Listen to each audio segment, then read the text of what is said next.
Okay, here we are again at work. This is where I work, New York State Museum. I happen to be in a Civil War exhibit today. This is the Civil War exhibit. Pre-Civil War, during the war,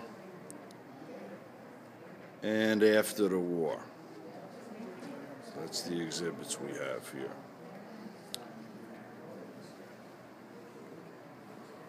Before, during, and after the Civil War. And there's way more in the back.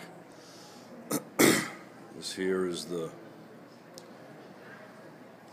Democrat Party strong arm enforcer uniform. This is the KKK. It's the strong arm wing of the Democrat Party after the Civil War. They would use the KKK to intimidate, burn out, and even lynch whites and blacks who wouldn't vote for the Democrats. So then we go. Got a nice crowd today. So all of this is after the Civil War.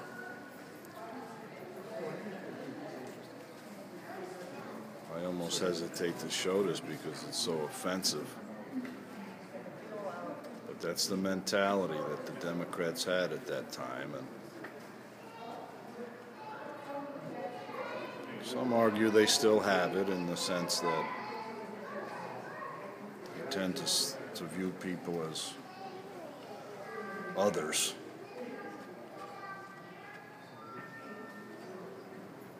You know, less than human and property, just as they did in those days, really. I could give particular examples where they consider the certain human beings to be less than human and view them as only property, but I don't want to get too political. I'll let you guys use your imagination on that one.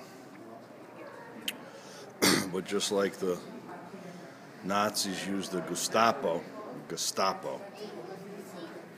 to enforce. They were the intimidation wing. They were the enforcement wing of the Nazi Party. They were the enforcing agents, enforcement agents. The Democrat Party used the Klan in the same way. I wonder how they can even keep the name, because if today a party, formed and said it was the Nazi Party, obviously they would be associated with Hitler's Nazis, and yet the Democrats keep the name Democrat. It amazes me that they would want to be associated with such atrocities that were committed by them. You would think they would want to change their name. You would think. You would hope that their philosophy is different.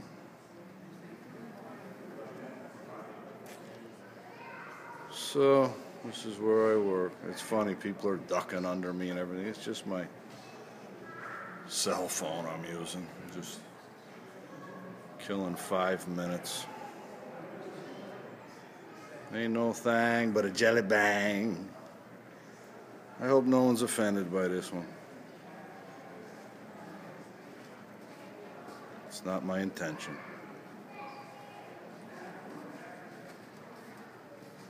Just people have no understanding of history. So I'm trying to teach them a little history. Sure as hell ain't the Tea Party that was the racist or are the racists. It was certainly the Democrat Party. Some argue that today they still are because they still keep the people down. They just like the slave owners gave the blacks. I'm only using the term black for convenience. African Americans, Moorish Americans, whatever you want to, whatever they prefer to be called. They're human beings to me. I don't really go by that racial thing. I don't consider myself white. But anyway, for convenience sake, they would give the blacks housing, medicine, and food in the slave days. And they would have them harvest cotton, which is money. There's money in those days. Today they do the same. They give them housing, medicine, food. And today they just have them harvest votes for them, which also equals money. Votes equals money today, just like cotton equaled money in the slave days. So many argue the Democrats are doing the same thing they've always done, just using the people, treating them as less than human. And if you look at the various policies, we all know what they stand for. They truly do have policies where they actually come out and state that certain others are less than human and only property, and they can do whatever they want with them. They have industries that are based on that. And those industries are placed in the inner cities more than anywhere else. There's more of those industries based in the inner cities than anywhere else. It's a Democrat Party population control thing. So here's the museum. Here's some nice people. Hello, people. How you doing? Hey, little man. I want that one now. You like that one? Let's check it, brother. I want that out. Oh, man, that's a nice one. Boat out. That's a steamboat. Wow, cool. Yep. Look at it. All right. Yeah. Nice. And this was, I'm going to go back to work. This boat was Hare Krishna, Hare on the Rama. Hudson River. That's